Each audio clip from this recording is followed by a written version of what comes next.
Hey, what's going on, guys? It's Ghost, and I'm gonna play a free-for-all with the PM-9. I think that's what this gun's called. And today I have a story that is very depressing. It sucks. It's very unfortunate, but I figured I'd share it with you because it's gonna impact me for the rest of my life, and maybe give you a little insight on not to be a complete idiot. Now, the night before, I went out to hang out with some friends, and we started drinking pretty early. It was about 6. Went to the bar. We had 2 pitchers, and a friend contacted my other friend. He was like, "Hey, come on over. I have a bunch of friends coming in from the Navy, and we're gonna hang out and have some pizza, drink some beer, take some shots." And I'm not turning that down. I'm not turning down free alcohol and free food. Not gonna do it. So me and my friend, we get there, and we start partaking in some shots, some very cheap gentleman's choice or terrible liquor, and also drinking some more alcoholic beverages. And the night's going pretty good. I like hanging out with friends, being social, getting to know new people. And after that, we're like, all right, well, let's go back to the bar. There's a band playing. And, I love live music. Just it's a fun experience, especially if they play good live music. And we get there, and it turns out they're playing pretty solid music. So I'm kind of into it, still drinking, feeling good. And then, the last call comes at about 1:30. The last call in Virginia, the last time to sell beer is at 2 a.m. in a bar. It's 12 o'clock to cut off alcohol in other stores. So they do last call at 1:30, and we pack up. We say goodbye to our friends and stuff like that. It was a good time. We're all sweaty from the show and stuff, and we get outside, and I'm pretty, I'm not drunk, but I'm pretty lightly intoxicated. I'm not gonna say I was like stumbling and looking like an idiot, but obviously, like, my vision was impaired. I wasn't in the best of judgment, and I live about 7 to 10 minutes from the bar.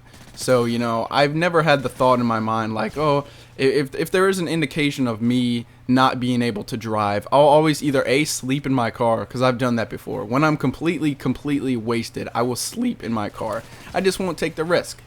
But for some reason that night, I wanted to get home. I wanted to sleep in my bed, and I didn't really want to like hinder anyone to actually ask if they could take me home.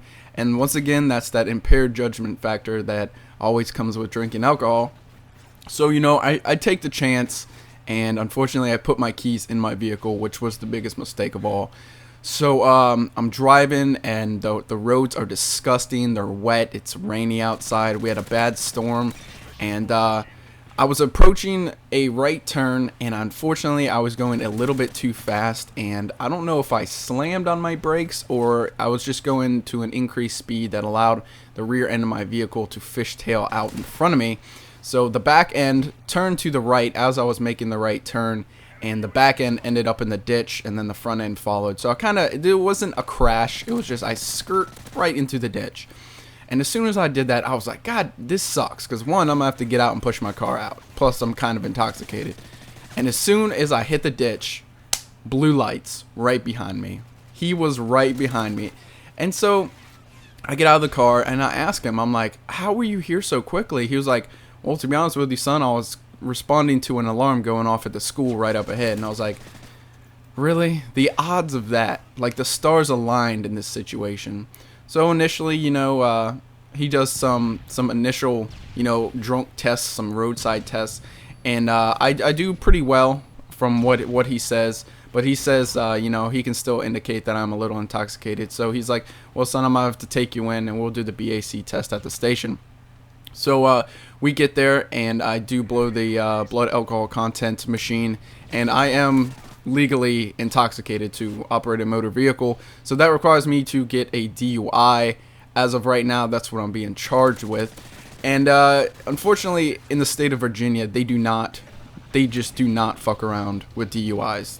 It's the most strict state in the United States for DUIs. Basically, it depends on what your BAC level is, but I basically qualify for 5 days in jail, and possibly having an intake interlock system in my vehicle, which is that BAC machine that you cannot drive your vehicle if you have alcohol in your system of 0.002, I believe. So if you have too much, like, breath spray, it's not going to start. But obviously, I'm not guilty for that yet. I do need to attend court on Wednesday, and then they'll give me the real trial period where my lawyer can try to minimize the sentence for what I can do. But guaranteed, what I will receive is a restricted license for a year that will either require me to either be on the way or coming back from school or work in the process. That's pretty much a guarantee that's going to happen. I might have to spend a few days in weekend jail, which is not fun because of the night I was taken to the station, I spent the night in jail, and it really wasn't that fun. So, I mean, the consequences are my own. I totally accept them. I'm more disappointed in myself, and I just feel like this is more of an eye-opener, and I'm glad that I'm okay, and I didn't hurt anyone in the process of acting like a complete idiot. So, you know, I fully accept anything that they throw at me, but it could be a bad 6 months, but you know, whose fault is that? It's my own. It's embarrassing, and a DUI will hinder me from doing some careers in the future if I ever wanted to. I mean, it shows lack of responsibility, and it just sucks. So I'm just gonna have to work through that. Hopefully I don't have to do 5 days in jail. That's basically the more thing I'm worried about. As long as I dodge out like a boss. As long as I get my restricted license, I'll be okay. And I'm still looking into some stuff. I'm not sure if you guys follow me on Twitter, but if everything goes okay with this DUI and it blows over, I'm considering joining a military branch because I just keep on getting in more trouble the more I stay in this small town, and I kind of want to get out of here and explore the world a little bit. But I'll keep you guys posted on Wednesday, let you guys know what goes down. Follow me on Twitter for more. Peace out.